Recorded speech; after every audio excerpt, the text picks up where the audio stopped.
അസ്സലാമു അലൈക്കും വറഹ്മത്തുള്ളാഹി വബറകാതുഹു. അൽഹംദുലില്ലാഹി റബ്ബിൽ ആലമീൻ. അല്ലാഹുമ്മ സ്വല്ലി അലാ സയ്യിദിനാ മുഹമ്മദിൻ വഅലാ ആലിഹി വസഹ്ബിഹി അജ്മഈൻ. അബ്ദുല്ലാഹി ഇബ്നു ഉമർ റളിയല്ലാഹു അൻഹു വിശദീകരിക്കുന്നു, അല്ലാഹുവിൻ്റെ റസൂൽ സല്ലല്ലാഹു അലൈഹി വസല്ലം പറഞ്ഞതായിട്ട്, ഒരു സ്ത്രീയെ ശിക്ഷിക്കപ്പെട്ടു കാരണം അവൾ ഒരു പൂച്ചയെ അടച്ചിട്ടു, മുറിക്കകത്തോ അല്ലെങ്കിൽ എന്തെങ്കിലും ഇതിൽ അത് ചത്തുപോകുന്നത് വരെ. അപ്പോൾ അതിന് തീറ്റയൊന്നും കിട്ടാൻ പുറത്തേക്ക് പോകാൻ വഴിയില്ലായിരുന്നു, അവർ തീറ്റ കൊടുത്തില്ലായിരുന്നു. അവൾ നരകത്തിയിൽ പ്രവേശിച്ചു ഈ ഒരൊറ്റ കാരണത്താൽ. കാരണം അവൾ അതിന് വെള്ളം കൊടുത്തില്ല, തീറ്റയും കൊടുത്തില്ല, അതിന് തടവിലിട്ടു, അതിനെ സ്വതന്ത്രമായി തുറന്നു വിട്ടില്ല, അതിന് ഭൂമിയിലുള്ള പ്രാണികളെയോ അല്ലെങ്കിൽ കീടങ്ങളെയോ തിന്നുന്നതിന് വേണ്ടിയിട്ട്. ഇത് നമ്മൾ നേരത്തെ പല പ്രാവശ്യം കണ്ടിട്ടുണ്ട്. 745, 3318 ആവർത്തിച്ചു വരുന്ന ഹദീസാണ്. അതിൻ്റെ അർത്ഥം നമ്മൾ അത്രയും സൂക്ഷിക്കണം. അൻ അബ്ദുല്ലാഹി ഇബ്നു ഉമർ റളിയല്ലാഹു അൻഹു അന്ന റസൂലുള്ളാഹി സ്വല്ലല്ലാഹു അലൈഹി വസല്ലം ഖാല ഉദ്ദിബത് ഇംറഅത്തുൻ ഫീ ഹിർറത്തിൻ റഹബത്ഹാ ഹത്താ മാതത് ദഖലത് ഫീ النار لا هي أطمعتها ولا سقتها إذا حبستها ولا هي تركتها تأكل من خشاش الأرض. അബൂ മസ്ഊദ് വിശദീകരിക്കുന്നു, റസൂൽ സല്ലല്ലാഹു അലൈഹി വസല്ലം പറഞ്ഞതായിട്ട്, ഒരുപക്ഷെ ഉഖബയോടായിരിക്കും പറഞ്ഞത്, പ്രവാചകത്വത്തെ പറ്റി അതിൻ്റെ അടിസ്ഥാനമായി ആളുകൾ മനസ്സിലാക്കിയിരിക്കുന്നത് ഒരാൾക്ക് നാണമില്ലെങ്കിൽ എന്ത് വേണമെങ്കിലും ചെയ്യാം. ഈ ഹദീസ് വീണ്ടും ആവർത്തിക്കുന്നു. 8ാമത്തെ വാല്യത്തിൽ 6120 ഹദീസ്. حدثنا أبو مسعود عقبة قال قال النبي صلى الله عليه وسلم إن مما أدرك الناس من كلام النبوة إذا لم تستحي فافعل ما شئت. അബൂ മസ്ഊദ് റളിയല്ലാഹു അൻഹു വിശദീകരിക്കുന്നു, റസൂൽ സല്ലല്ലാഹു അലൈഹി വസല്ലം പറഞ്ഞതായിട്ട്, പ്രവാചകത്വത്തിനെ പറ്റിയുള്ള ആളുകളുടെ മനസ്സിലാക്കലിൽ നിന്നുള്ള ഒരു പറച്ചിൽ എന്ന് പറയുന്നത്, അല്ലെങ്കിൽ പ്രവാചകത്വത്തിനെ പറ്റി ആളുകൾ പൊതുവെ പറയുന്നത്, നിനക്ക് നാണമില്ലെങ്കിൽ എന്തും ചെയ്യാം. അൻ അബീ മസ്ഊദിൻ ഖാല ഖാല നബി സല്ലല്ലാഹു അലൈഹി വസല്ലം ഇന്ന മിമ്മാ അദ്റക الناسു മിൻ കലാമിൻ നുബുവത്തി ഇദാ ലം തസ്തഹി ഫസ്ന മാ ശിഅത. ഇബ്നു ഉമർ റളിയല്ലാഹു അൻഹു വിശദീകരിക്കുന്നു, റസൂൽ സല്ലല്ലാഹു അലൈഹി വസല്ലം പറഞ്ഞതായിട്ട്, ഒരു മനുഷ്യൻ നടക്കുകയായിരുന്നു, അവൻ അഹങ്കാരം കൊണ്ട് അവൻ്റെ തുണി തറയിൽ വലിക്കുന്നുണ്ടായിരുന്നു. അപ്പോൾ പണ്ട് കാലത്തൊക്കെ രാജാക്കന്മാരുടെ പടമൊക്കെ കാണുകയാണെങ്കിൽ അതിൽ കാണാം പുറകിൽ വെയിൽ എന്ന് പറയും. അതായത് ക്രിസ്ത്യാനികളുടെ കല്യാണത്തിനൊക്കെ മണവാട്ടികൾ, ക്രിസ്ത്യൻ സ്ത്രീകൾ ഒരു തുണിയൊക്കെ ഇട്ടിട്ട് തലയിൽ കൂടെ ഒരു നെറ്റ് പോലത്തെ തുണിയൊക്കെ ഇട്ട് തറയിൽ, പിന്നെ അവരുടെ ഫ്രോക്ക് ഒരുപാട് പുറകിൽ നീണ്ടു കിടക്കുന്നുണ്ട്. അത് അപ്പോൾ അഹങ്കാരം കൊണ്ട് ഒരു ആൾ തുണി വലിച്ചുകൊണ്ട് നടക്കുകയായിരുന്നു. അതായത് അയാളുടെ തുണി ഒരുപാട് നീളമുള്ളതായിരുന്നു. അയാളെ ഭൂമി വിഴുങ്ങി, എന്നിട്ടിങ്ങനെ ഭൂമിയിലേക്ക് അയാൾ താഴ്ന്നു പോയിക്കൊണ്ടിരിക്കുകയാണ് ഖിയാമത്ത് നാൾ വരെ. അപ്പം നിൽക്കാതെ ഇങ്ങനെ താഴ്ന്നു പോയിക്കൊണ്ടിരിക്കുകയാണ്. ഭയങ്കരമായൊരു പ്രശ്നമാണത്. അന്ന ഇബ്നു ഉമർ ഹദ്ദസഹു അന്ന നബിയ്യ സ്വല്ലല്ലാഹു അലൈഹി വസല്ലം ഖാല ബൈനമാ റജുലുൻ യജുറു ഇസാറഹു മിനൽ ഖുയലാഇ ഖുസിഫ ബിഹി ഫഹുവ യതജൽജലു ഫിൽ അർദി ഇലാ യൗമിൽ ഖിയാമ. അബൂ ഹുറൈറ റളിയല്ലാഹു അൻഹു വിശദീകരിക്കുന്നു, റസൂൽ സല്ലല്ലാഹു അലൈഹി വസല്ലം പറഞ്ഞതായിട്ട്, നമ്മൾ മുസ്ലിങ്ങൾ അവസാനം വരുന്നവരാകുന്നു, പക്ഷേ ഖിയാമത്ത് നാളിൽ മുന്നിട്ട് നിൽക്കുന്നവരാകുന്നു. നമുക്ക് മുമ്പുള്ളവർക്ക് ദൈവിക പുസ്തകങ്ങൾ കൊടുത്തിട്ടുണ്ട്, നമുക്കും പരിശുദ്ധമായ ഒരു പുസ്തകം തന്നിട്ടുണ്ട് അവർക്ക് ശേഷം. ഇതാകുന്നു ആ ദിവസം, അതായത് വെള്ളിയാഴ്ച. അതിലാകുന്നു അവർ അഭിപ്രായ വ്യത്യാസത്തിലായിരുന്നത്, പക്ഷേ നമുക്ക് അതിൽ നേർമാർഗം കാണിച്ചു തന്നു. അതായത് നമുക്ക് അഭിപ്രായ വ്യത്യാസമില്ല വെള്ളിയാഴ്ചയെ പറ്റിയിട്ട്. അങ്ങനെ അടുത്ത ദിവസമാകുന്നു ശനിയാഴ്ച, അതിനെ നമ്മൾ യഹൂദികൾക്ക് കൊടുത്തു. അതിനടുത്ത ദിവസമാകുന്നു ഞായറാഴ്ച, അതിനെ ക്രിസ്ത്യാനികൾക്ക് കൊടുത്തു. ഇത് നേരത്തെ കണ്ടിട്ടുണ്ട് 896 ഹദീസിൽ. അത് വിശുദ്ധ ദിവസം, അതല്ലെങ്കിൽ അള്ളാഹു പലതും സൃഷ്ടിക്കും, എന്നിട്ട് ഓരോന്നിനെയൊക്കെ പരിശുദ്ധമാക്കും, അതിൽ തമ്മിൽ ഭേദം ആക്കി മാറ്റും. ഭൂമിയെ സൃഷ്ടിച്ചു, ഭൂമിയിൽ ഒരുപാട് നാടുണ്ട്. ഉമ്മുൽ ഖുറ എന്ന് പറയുന്ന മക്കയാണ്, പട്ടണങ്ങളുടെ ഉമ്മയാണ്. അതായത് ഏറ്റവും വലിയ പട്ടണം എന്ന് പറയാവുന്നത് വലിപ്പത്തിലല്ല, അതിൻ്റെ പരിശുദ്ധിയിൽ. അപ്പോൾ ലോകത്തിലെ ഏറ്റവും പരിശുദ്ധമായ സ്ഥലം എന്ന് പറയുന്നത് ഹറമാണ്. 3 ആണ് ഹറം. ഏറ്റവും വലുത് മക്കയാണ്, മദീനയുണ്ട്, ബൈത്തുൽ മുഖദ്ദസ് ഉണ്ട്. ബാക്കി സ്ഥലമൊന്നും അതിനോടൊപ്പം വരില്ല.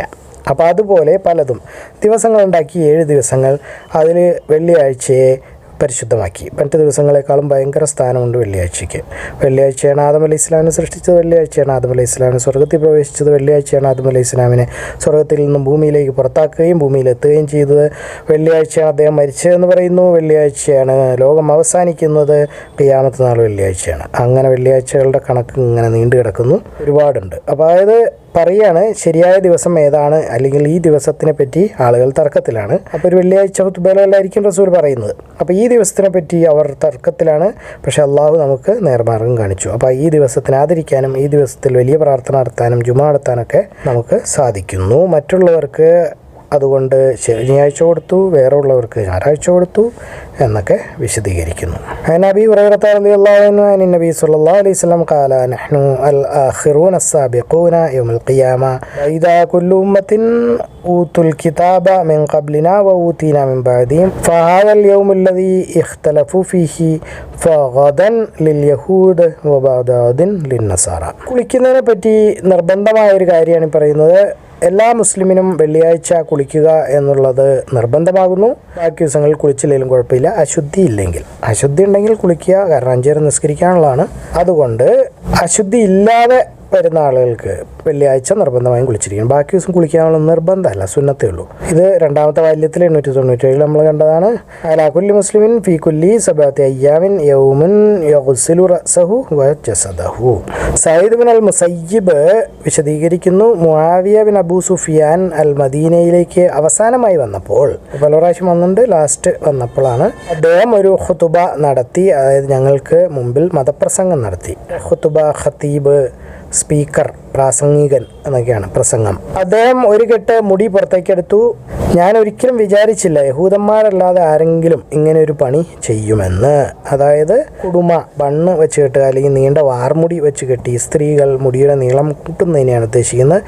യഹൂദന്മാരത് ചെയ്തിരുന്നു എന്നും അവരെ അള്ളാഹു ശപിച്ചു, അവരുടെ സമുദായത്തെ നശിപ്പിച്ചു കളയാനുള്ള ഒരു കാരണം അതാണ് എന്നും നമ്മൾ മുമ്പുള്ള ഹദീസിൽ കണ്ടിരുന്നു. ഇത് ആവർത്തിച്ചു വരുന്നതാണ്. അപ്പോൾ അങ്ങനെ എന്തോ സംഭവം അവിടെ മുസ്ലിങ്ങൾ ചെയ്യുന്നതായി അദ്ദേഹം കണ്ടു. മുആവിയ അന്നേരം അമീറാണ്, അതായത് മുസ്ലിങ്ങളുടെ ഭരണാധികാരി.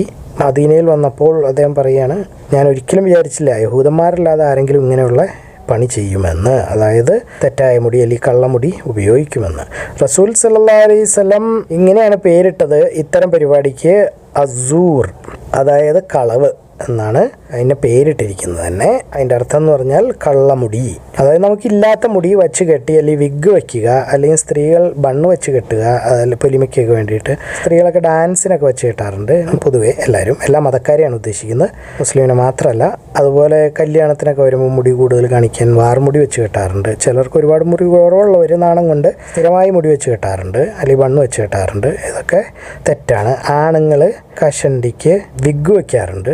ആർട്ടിഫിഷ്യൽ മുടി വയ്ക്കുന്നത് തെറ്റാണോ എന്ന് നമുക്ക് അറിയില്ല, വലിയ പണ്ഡിതന്മാരോട് ചോദിക്കുക. പക്ഷേ മുടി, ഒറിജിനൽ മുടി, ആളുകളുടെ തലയിൽ നിന്ന് എടുത്തതോ അല്ലെങ്കിൽ മരിച്ചുപോയ ആളുകളുടെ മുടിയോ ഒക്കെ എടുത്തു വയ്ക്കുന്നത് തെറ്റാണ്. കാരണം ഇത് ഒരു പിടി മുടിയായിരുന്നു. അന്നത്തെ കാലത്ത് വാർമുടിയൊന്നുമില്ല, മനുഷ്യരുടെ മുടി തന്നെയായിരുന്നു അന്ന് അവർ ഉപയോഗിച്ചിരുന്നത്.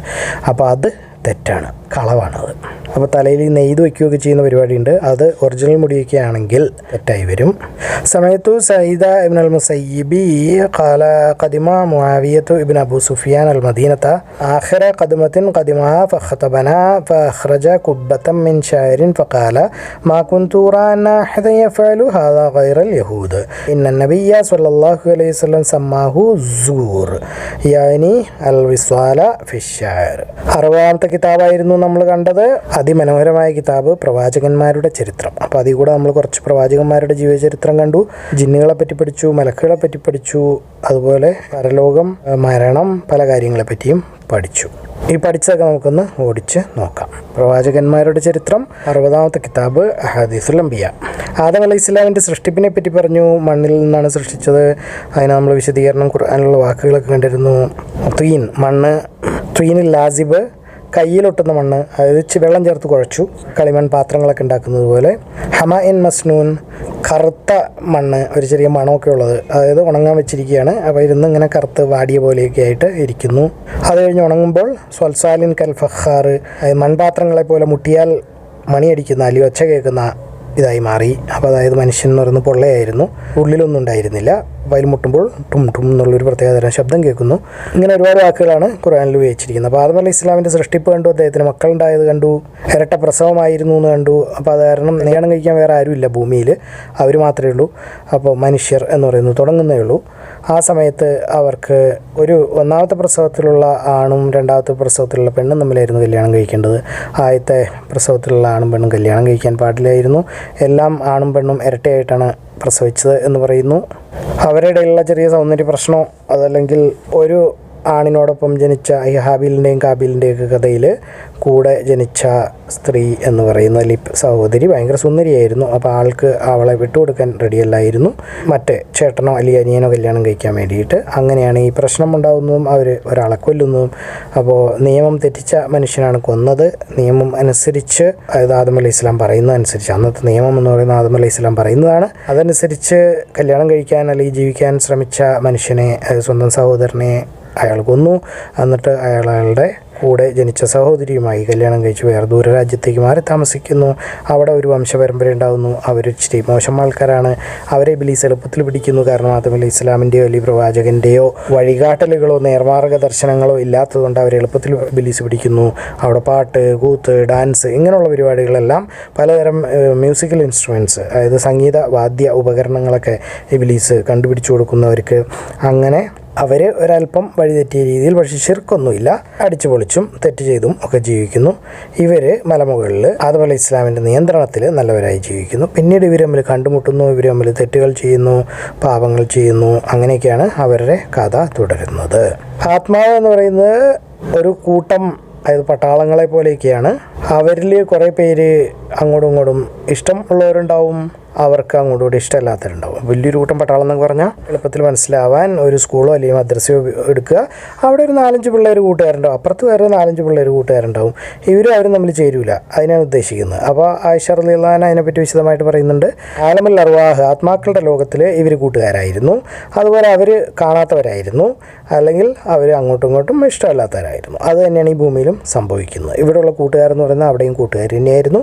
അവർക്കത് കാണുമ്പോഴേ ഈ മുജ്ജന്മ പരിചയം നേരത്തെ എവിടെയോ കണ്ടിട്ടുണ്ട്, എന്നാൽ കണ്ടിട്ടില്ല എന്ന് ഉറപ്പാണ് താനും. അങ്ങനെയൊക്കെ ഒരാളെ കാണുമ്പോൾ തോന്നുവാണെങ്കിൽ നമ്മളവിടെ സ്വർഗത്തിൽ അല്ലെങ്കിൽ ആലമുൽ അർവാഹിൽ കണ്ടിട്ടുണ്ട് എന്ന് മനസ്സിലാക്കുക.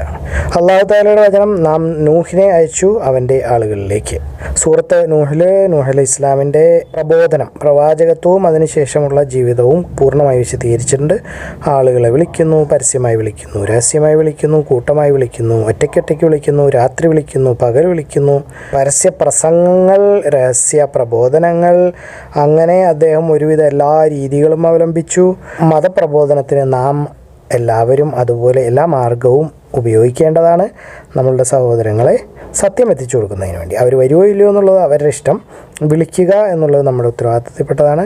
അത് നമ്മൾ ചെയ്യേണ്ടതാണ്. നൂഹ് അലൈഹി ഇസ്ലാമിൻ്റെ കഥ തന്നെ ഖുർആനിൽ അങ്ങനെ പറയാനുള്ള കാരണം അതുകൊണ്ടാണ്. നമ്മളെല്ലാവരും ഇത് കണ്ട് നന്നാവാൻ വേണ്ടിയിട്ടാണ്. നമുക്കിപ്പോൾ വാട്സാപ്പ് ഉണ്ട്, ഫേസ്ബുക്ക് ഉണ്ട്, ട്വിറ്റർ ഉണ്ട്, അങ്ങനെ എന്ത് വേണമെങ്കിലും ഉപയോഗിക്കാം നമുക്ക് മതപ്രബോധനം നടത്താൻ വേണ്ടിയിട്ട്. ഇലിയാസ് അലൈഹി ഇസ്ലാമിനെ പറ്റി അല്ലാഹു തആല ഖുർആനിൽ പറയുന്നു, അദ്ദേഹം പ്രവാചകനാണ്, അദ്ദേഹത്തിനെ നാം അവരുടെ ഇടയിലേക്ക് അയച്ചു. അദ്ദേഹം ചോദിച്ചു, നിങ്ങൾക്ക് അള്ളാഹുവിനെ പേടിയില്ലേ? അപ്പോൾ അള്ളാഹു അവരെ ശിക്ഷിച്ചു, വരും തലമുറകൾക്ക് ഓർമ്മപ്പെടുത്തലായി അവരെ വിട്ടു. ഇദ്രീസ് അലൈഹി ഇസ്ലാമിനെ പറ്റി പറയുന്നു, അദ്ദേഹം നൂഹ് അലൈഹി ഇസ്ലാമിൻ്റെ വലിയ വല്യാപ്പയായിരുന്നു, അതായത് 3 തലമുറ മുമ്പുള്ള ആള്. അദ്ദേഹത്തിന് നാം ഒരു അത്യുന്നത സ്ഥാനത്തേക്ക് ഉയർത്തിയിരിക്കുന്നു. നമ്മളതിൽ പറഞ്ഞിരുന്നു, ഇദ്രീസ് അലൈഹി ഇസ്ലാം മരിച്ചത് 4-ാം ആകാശത്ത് വെച്ചാണ് എന്ന് ഇസ്രായേലിയാത്ത്, അതായത് ബൈബിൾ കഥകളിൽ പറയുന്നുണ്ട്. നമ്മൾ ബൈബിൾ കഥകൾ തള്ളുകയോ കൊള്ളുകയോ ഇല്ല, കാരണം റസൂൽ അങ്ങനെ പറഞ്ഞിട്ടുണ്ട്. ആദ്യം കാലങ്ങളിൽ, റസൂലിൻ്റെ പ്രവാചകത്വത്തിൻ്റെ ആദ്യ കാലങ്ങളിൽ പറഞ്ഞിരുന്നു അത് എടുക്കരുത് എന്ന്, തള്ളുക. അവസാന കാലഘട്ടത്തിൽ പറഞ്ഞു അത് തള്ളുകയോ കൊള്ളുകയോ ചെയ്യരുത് എന്ന്, അതായത് കളവാക്കുകയോ സത്യമാക്കുകയോ ചെയ്യരുത്. അതിൻ്റെ അർത്ഥം എന്ന് പറയുന്നത് ഖുർആനിലോ അല്ലെങ്കിൽ ഹദീസിലോ എവിടെയെങ്കിലും ഒരു സംഭവം പറഞ്ഞിട്ടുണ്ട്, അതുമായി ചേർന്ന് പോകുന്നുണ്ടെങ്കിൽ അതിനെ തെളിവായി എടുക്കാവുന്നതാണ്, അതുമായി ചേർന്ന് പോകുന്നില്ലെങ്കിൽ അതിനെ തള്ളേണ്ടതാണ്. അപ്പോൾ നമ്മൾ സാഹചര്യം അനുസരിച്ച് അറിവുണ്ടാവണം, അല്ലെങ്കിൽ ഇത് തീരുമാനിക്കാൻ എളുപ്പമല്ല. കൊള്ളാനും പാടില്ല, തള്ളാനും പാടില്ല. അല്ലാഹു തആലയുടെ ഖുർആനിലൂടെയുള്ള വചനാണ്. ആദിലേക്ക് അവരുടെ സഹോദരൻ ഹൂദിനെ നാം അയച്ചു. അദ്ദേഹത്തിൻ്റെ ആളുകൾക്ക് താക്കീത് കൊടുത്തു. അൽ അഹ്ഖാഫിലായിരുന്നു അവർ താമസിച്ചിരുന്നത്. അത് അവർ കേട്ടില്ല, അപ്പോൾ അവർ മുഴുവൻ നശിപ്പിച്ചു കളഞ്ഞു. അങ്ങനെയാകുന്നു നമ്മൾ പാപികളെ കൈകാര്യം ചെയ്യുന്നത് എന്ന് പറഞ്ഞുകൊണ്ട് ആയത്ത് തീരുന്നു. സാൻഡ് ഡ്യൂൺസ് എന്ന് പറയും, അതിൽ ആണ് അവർ കിടക്കുന്നത്. അവരെല്ലാവരെയും മണ്ണിൻ്റെ അടിയിൽ ആഴ്ത്തി കളഞ്ഞു. കുഴിച്ചെടുത്തിട്ട് പോലും കിട്ടാനില്ല എന്ന് തോന്നുന്നു. എന്തെങ്കിലും വഴിയുണ്ടെങ്കിൽ അവർ കുഴിച്ചെടുത്തേനെ. കാരണം യുനെസ്കോയും ഒക്കെ ഇതിൻ്റെ പുറകെ നടക്കുകയാണ്, ഹെറിറ്റേജ് സൈറ്റ് ഉണ്ടാക്കാൻ വേണ്ടി ലോകം മുഴുവൻ. അള്ളാഹു അൽ-അഹ്കാഫ് ആഴ്ത്തി കളഞ്ഞു എന്ന് പറയുന്നു. ഒരു പൊടി പോലും അവരെ കിട്ടാനില്ല. ഗോഗ് മഗോഗ് ഇംഗ്ലീഷിൽ പറയുന്നതാണ് യജൂജ് മജൂജ്. ജൂജിൻ്റെ കഥ ദുൽഖർനൈൻ്റെ 18ാമത്തെ വെള്ളിയാഴ്ച നമ്മളെല്ലാവരും ഓതുന്ന ഖുർആനിലെ അൽ-കഹ്ഫിൽ പറയുന്ന കാര്യമാണ്. ഖാലൂ യാ ദൽ ഖർനൈനി ഇന്ന യജൂജ വമഅജൂജ മുഫ്സിദൂന ഫിൽ അർദ്. അങ്ങനെയൊക്കെ പോകുന്ന ആയത്തുകൾ നമുക്കെല്ലാം അറിയാവുന്നതാണ്, നമ്മൾ വെള്ളിയാഴ്ച ഓതുന്നതാണ്. അദ്ദേഹം പലയിടത്തേക്കും യാത്ര ചെയ്തു. ചിലർ പറയുന്നു ഭൂമിക്ക് പുറത്ത് എവിടെയോ ആണ്. കാരണം 7 ഭൂമിയുണ്ടെന്ന് ഖുർആനിൽ തന്നെ പറഞ്ഞിട്ടുണ്ട്. സബഅ സമാവാതി വമിസ്ലഹു, അതായത് 7 ആകാശങ്ങളുണ്ട്, അതുപോലെ തന്നെ ഭൂമിയും ഉണ്ട് എന്ന് പറയുന്നുണ്ട്. അപ്പോൾ ഒന്നല്ല ഈ ഭൂമി താഴെയായിട്ടായിരിക്കും, അതല്ലെങ്കിൽ പരന്ന് സൈഡിൽ കൂടെ ആയിരിക്കും കിടക്കുന്നത്, നമുക്ക് പോകാൻ പറ്റാത്ത രീതിയിലായിരിക്കും, നമുക്കറിയില്ല.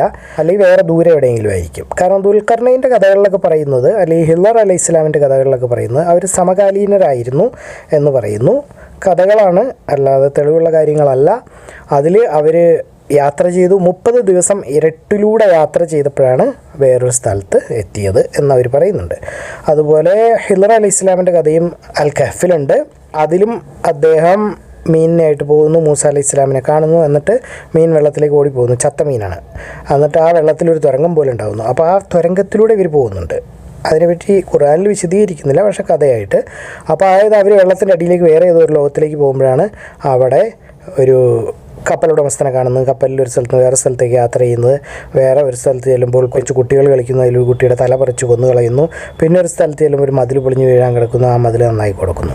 അതൊക്കെ നമ്മൾ കണ്ടതാണ്. അപ്പോൾ ഇവരെല്ലാവരും സമകാലീനരാണ് എന്ന് പറയുന്നു. ഇവരെല്ലാവരും പല ഭൂമികളിലൂടെയും യാത്ര ചെയ്തിട്ടുണ്ട് എന്ന് നമുക്ക് വിശ്വസിക്കാം. അതല്ലെങ്കിൽ നമുക്ക് എത്തിപ്പെടാത്ത ഏതോ ഭാഗങ്ങൾ ഈ ഭൂമിയിൽ തന്നെ ഉണ്ട്. അതല്ലെങ്കിൽ ഭൂമിക്ക് പുറത്തേക്ക് പോകാൻ വഴികളുണ്ട്, നമുക്കാർക്കും അറിയില്ല. അതിലൂടെ പോയാൽ ഇവരൊക്കെ യാത്ര ചെയ്ത സ്ഥലങ്ങളൊക്കെ കാണാവുന്നതാണ്. അപ്പോൾ അവിടെയും വേറെ മനുഷ്യരൊക്കെ ജീവിക്കുന്നുണ്ട്. അപ്പോൾ ഈ ദുൽഖർനൈൻ കിഴക്കോട്ടും പടിഞ്ഞാട്ടും പോയി 2 കൊമ്പൻ എന്നാണ് വിളിക്കുന്നത്. അപ്പോൾ അതായത് 2 കൊമ്പ് പോലെയായിരുന്നു അദ്ദേഹത്തിൻ്റെ രാജ്യം എന്ന് പറയുന്നു. ഒന്നല്ലെങ്കിൽ ഭൂമിയിൽ അന്ന് ഭൂഖണ്ഡങ്ങൾ ആ രീതിയിലായിരുന്നു എന്ന് ഊഹിക്കണം. അതല്ലെങ്കിൽ അദ്ദേഹം വേറെ എവിടെയോ ഒരു ഗ്രഹത്തിൽ അല്ലെങ്കിൽ വേറെ എവിടെയോ ഒരു ഭൂമിയിൽ പോയിട്ടുണ്ട്. അങ്ങനെ പറയുമ്പോൾ അദ്ദേഹം അവിടെ സൂര്യൻ അസ്തമിക്കുന്ന സ്ഥലം കണ്ടു. ചെളിവെള്ളത്തിൽ സൂര്യൻ അസ്തമിക്കുന്നു, ആളുകൾ കളിയാക്കും. ഭൂമിയിലല്ലാതെ ഭൂമിക്ക് പുറത്തായിരിക്കാം എന്ന് നമ്മൾ ഊഹിക്കേണ്ടിയിരിക്കുന്നു. അത് കഴിഞ്ഞിട്ട് അവിടെയുള്ള ആളുകളെ കണ്ടു. ആ ആളുകൾ പറയുന്നത് ഇവർക്ക് മനസ്സിലാവുന്നില്ലായിരുന്നു, ഇവർ പറയുന്നത് അവർക്ക് മനസ്സിലാവുന്നില്ലായിരുന്നു. അതായത് ഏതോ ഒരു ഭാഷ, അതായത് പരിഭാഷകരെ കൊണ്ട് പോലും മനസ്സിലാക്കിക്കാൻ പറ്റാത്ത ഒരു ഭാഷ സംസാരിക്കുന്ന ആളുകളുടെ അടുത്ത് അവർ എത്തിപ്പെട്ടു. അവർ ഇദ്ദേഹത്തിനോട് പറഞ്ഞു, ഇതിവിടെ യജൂജ് മജൂജ് എന്ന് പറയുന്ന 2 കൂട്ടം ആളുകൾ ഇങ്ങോട്ട് വരും, ഞങ്ങൾ ഭയങ്കര ശല്യമാണ്, ഉപദ്രവമാണ്, ജീവിക്കാൻ സമ്മതിക്കില്ല, അവിടെ ഒരു മതിൽ പണിത് തരുമോ, പൈസ ഞങ്ങൾ തരാമെന്ന് പറയുന്നു. അപ്പോൾ ദുൽഖർനൈൻ പറയും, പൈസ ഒന്നും തരണ്ട, എനിക്ക് അള്ളാഹു ഇഷ്ടം പോലെ തന്നിട്ടുണ്ടെന്ന്. അതായത് ലോകം മുഴുവൻ ഭരിച്ച രാജാവാണ്, ഭയങ്കര ടെക്നോളജിയും ഒക്കെ ഉണ്ടായിരുന്ന ആളാണ്. അത് ഈയം കൊണ്ടുവരൂ പറഞ്ഞു. അങ്ങനെ ഇരുമ്പ് പാളികൾ അട്ടിയായി വെച്ചു 2 മലകൾക്കിടയിൽ. എന്നിട്ട് അതിൻ്റെ ഇടയ്ക്ക് ഈയം ഉരുക്കി ഒഴിച്ചു. എന്നിട്ട് തീ കത്തിച്ച് ഊതാൻ പറഞ്ഞു. അപ്പോൾ അന്ന് ഈ ആല പോലെയുള്ള അല്ലെങ്കിൽ തീ ഊതി കത്തിക്കാൻ പറ്റുന്ന എന്തോ സെറ്റപ്പൊക്കെ അന്നുണ്ട്, അല്ലെങ്കിൽ ടെക്നോളജി ഉണ്ട്. ഇരുമ്പും ഈയവും ഉരുക്കി ചേർത്ത് അവിടെ ഒരു ലോഹ സങ്കരം ഉണ്ടാക്കി അതിനെ പൊളിക്കാൻ പറ്റാത്ത മതിലാക്കി മാറ്റി. മുകളിൽ കൂടെയും കയറി വരാൻ പറ്റാത്ത ഒന്നല്ലെങ്കിൽ പൊക്കം ഭയങ്കരമായിട്ട് കൂട്ടി, അതല്ലെങ്കിൽ മൂലവശവും അടച്ചു കളഞ്ഞു. അപ്പോൾ യജൂജ് മജൂജിന് വരാൻ പറ്റാതെയായി. ഒരു പക്ഷേ ഇതൊക്കെ ഇപ്പോൾ ഈ സിനിമകളിലൊക്കെ, ശാസ്ത്ര സിനിമകളിലൊക്കെ കാണുന്ന പോലെ വലിയ സ്റ്റാർ ഗേറ്റ് എന്നൊക്കെ പറയുന്ന സാധനങ്ങളൊക്കെ കാണാറുണ്ട്. അതുപോലത്തെ അന്യ സ്ഥലത്തു നിന്നും ഇങ്ങോട്ട് വരാനുള്ള എന്തെങ്കിലുമൊക്കെ ഉപകരണങ്ങളൊക്കെ ആയിരിക്കാം. അല്ലെങ്കിൽ അവരുടെ കടന്നു വരുന്ന വഴിയാണ്. നമുക്ക് മലയാളത്തിൽ അല്ലെങ്കിൽ അറബിയിൽ അതെടുത്താൽ മതി. അവരതിൽ കൂടെ ഇരുന്ന് വരുന്ന ആ വഴി അടച്ചളഞ്ഞു. മുകളിൽ കൂടെ കോണി വെച്ച് കയറാനും പറ്റില്ല. 2 മലയുടെ ഇടുക്കിലാണ് താനും. അപ്പോൾ എങ്ങനെയാണ് ഊഹിക്കേണ്ടിയിരിക്കുന്നു, നമ്മുടെ ഒക്കെ കഴിവനുസരിച്ച് ഊഹിക്കാവുന്നതാണ്. എന്നിട്ട് അദ്ദേഹം പറയും, ഇതൊന്നും കാര്യമൊന്നുമില്ല, പടച്ചവൻ്റെ ഉത്തരവ് വരുമ്പോൾ ലോകാവസാനത്തിലൊരു സമയം വരും, അപ്പോൾ ഇതെല്ലാം ഇടിച്ച് നിരപ്പാക്കും, അപ്പോൾ ഈ യജൂജ് മജൂജ് ഇങ്ങോട്ട് കയറി വരും എന്നൊക്കെ പറഞ്ഞിട്ട് ആ കഥ അവസാനിക്കുന്നു. വളരെ മനോഹരമായ കഥയാണ്. 18ാമത്തെ സൂറത്ത് അൽ-കഹ്ഫിൻ്റെ പരിഭാഷയുണ്ട്. ഖുർആനെ അറിയുക എന്ന പരമ്പരയിൽ ഈ ചാനലിൽ തന്നെ ചെയ്തിട്ടുണ്ട്. അതിൽ പോയി ആ വീഡിയോ കാണുക. അള്ളാഹു എല്ലാ കാര്യങ്ങളും ഏറ്റവും നന്നായി അറിയുന്നു. നിങ്ങളിത് കാണുക, ഖുർആൻ പഠിക്കുക, എല്ലാവരിലേക്ക് എത്തിച്ചു കൊടുക്കുക. ബാറക്കല്ലാഹു ലി വലക്കും. അസ്സലാമു അലൈക്കും വറഹ്മത്തുള്ളാഹി വബറകാതുഹു.